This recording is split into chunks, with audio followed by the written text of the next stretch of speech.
Y hoy conversamos con el historiador, el profesor Juan de la Cruz, con quien trataremos algunos temas y yo incluso tengo en mente, no sé si él me ayude con eso, de velar algunos mitos de la figura de Duarte. Claro, claro, a las órdenes. Buenos días. Usted sabe lo que representa Bienvenido. la figura de un patricio, ¿verdad? Claro. No solo aquí, en cualquier parte del mundo. Bienvenido, profesor. Un placer estar nueva vez aquí en Despierta RD. Nosotros abrimos con el tema del natalicio de Juan Pablo Duarte y lo primero que me gustaría que usted nos dijera, siendo historiador y conociendo desde años cómo se celebran estos días, cómo usted encuentra el 2022 en esta celebración, sobre todo porque hicimos parte del itinerario de actividades que hay para esta fecha.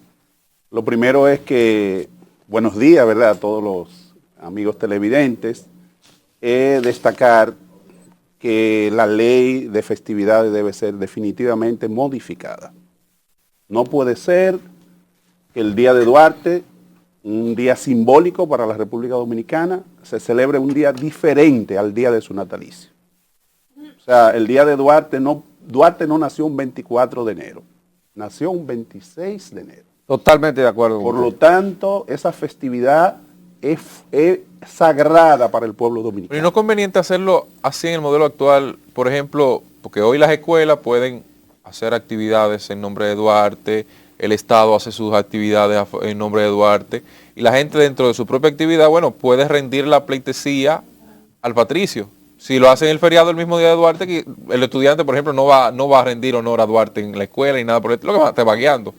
Yo creo que ese concepto no es aplicable en este modelo. La realidad nos dice y no ha dicho siempre todo lo contrario. Antes se celebraban todas las festividades el 26. Se hacían las ofrendas florales el 26, correcto. Los colegios y escuelas planificaban, por lo menos escogían a una parte. Hasta una obra de Duarte se hacía en las escuelas. Una parte de los alumnados y lo llevaban al Panteón de la Patria, o en este caso al altar de la Patria que queda justamente frente a nosotros. Entonces, pienso que no hay razón para que ese día tan importante, que lo propuso una mujer de origen belga, Madame Germaine Ricord de Pellerano, que se casó con un dominicano, los Pellerano, evidentemente, pero ella es de origen belga y es la que propone en los años 20, y que finalmente se aprueba en 1932 por parte del Congreso, de que el día 26 de enero se estableciera como fecha natalicia del patricio y que se celebrara en todo el país. Entonces, por lo tanto, si una mujer de origen belga es la que propone esto, nosotros que somos dominicanos, ¿cómo vamos a estar festejando un día distinto al 26 de enero? Esa fecha tan importante para los dominicanos y dominicanas. Pero no solo esto, el mismo 16 de agosto, la ley dice, condiciona que nada más es a inicio del periodo constitucional, es decir, cuando se va a juramentar al presidente cada 4 años de la República, nada más. Sí. Entonces, eso también debe modificarse en esa ley y establecerse que sea de manera permanente todos los años, el 16 de agosto, el Día de la Restauración, una fecha tan importante de reafirmación de la nacionalidad dominicana como ocurrió el 16 de agosto del año 1863. Es decir, son cositas que esa ley tiene que ser modificada y al mismo tiempo incluir otras fechas que no están establecidas, como es el 25 de febrero, natalicio del patricio Ramón Matías Mella, también. Como es el 9 de marzo, natalicio del patricio Francisco de Rosario Sánchez. Que las festividades están como entre mes y medio, todas. Exacto, entonces esos días deben incluirse como días festivos importantes para la República Dominicana, porque de qué forma vamos nosotros a desarrollar un espíritu patriótico en nuestros estudiantes, en nuestra ciudadanía, si ellos ni siquiera esos días se señala como día festivo para el pueblo dominicano. No se pierde en el calendario, sobre todo porque nuestra sociedad tiene muy cerca todos los balnearios, aquí no hay nada lejos, por más que usted quiera. Entonces, los feriados con mucha frecuencia, usted los ve que se pierde, la gente no los dedica al tema del feriado, a menos que sea Navidad, el 25 de diciembre, el 24 de diciembre, no se perdería. Lo que entendemos es una cosa, el Estado Dominicano tiene una función clave, que es desarrollar en el pueblo dominicano los valores patrios. Si eso se hace desde las escuelas, desde el hogar, desde los medios de comunicación, desde los distintos espacios sociales, políticos que hay, la población no va a perder ese espíritu patriótico, esos valores patrios. Aunque le presenten todos los balnearios y todas las cosas, si hay un currículum que establece claramente que hay que desarrollar esos valores patrios, como no lo hay y se está intentando con lo que es toda esta estrategia que ayer se lanzó, ¿verdad?, de despertar el espíritu ciudadano, eso es lo que hay que hacer. Ese espíritu ciudadano, esa disposición a rescatar nuestros valores es lo que hay que hacer. Y hay que desarrollar, por ejemplo, nuestras escuelas y nuestro Ministerio de Educación Superior y nuestro Ministerio de Educación tienen que desarrollar en el currículum claramente esos contenidos de exaltación de los valores patrios. Y no incluir, por ejemplo, en el caso del currículum de primarias, de secundaria, un amasijo de información donde está elementos sociológico, antropológico, histórico, y no como antes se hacía, que se daba específicamente historia patria. ¿Usted no ha propuesto? En cuarto y en quinto de primaria, por ejemplo, se daba historia patria. Claro. ¿Usted no ha propuesto algún movimiento para que esa ley sea derogada o modificada?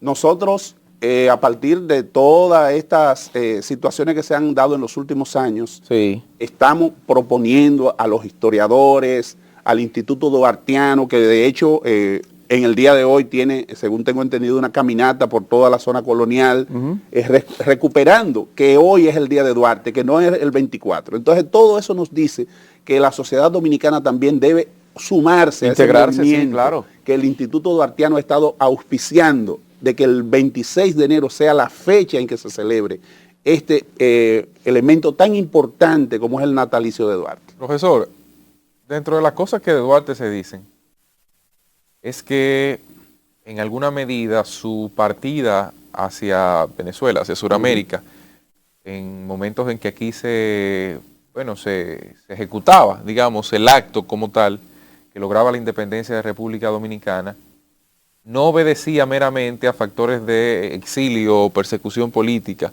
sino que fue una decisión adoptada por él, descontento de algunas de la forma en la que se había manejado el movimiento independentista de República Dominicana. ¿Eso es cierto? ¿Tiene algo de veracidad de esos planteamientos que hacen algunos autores? Lo más importante es decir que en el 1843 Duarte fue perseguido por Charles Gerard, varios de sus compañeros fueron hechos prisioneros, él mismo, si lo hubiesen hecho preso, no lo iban a perdonar, lo iban a fusilar. Así mismo. Porque lo veían a él como el ideólogo que se exilia de todo ese movimiento. Entonces él, Juan Isidro Pedro Alejandrino Pina, se ven obligados a un exilio, en este caso a Curazao.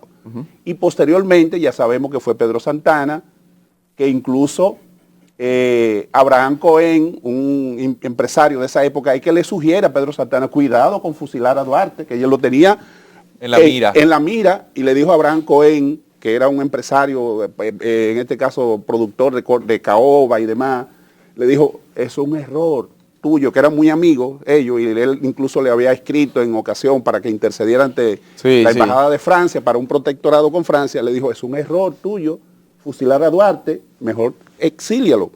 Ahí que lo condenan al destierro. Y entonces lo condenan al destierro en agosto del año 1844, lo manda a Hamburgo, Alemania, a Sánchez lo manda a Inglaterra, a Ramón Matías Mella lo manda, en este caso, a Irlanda.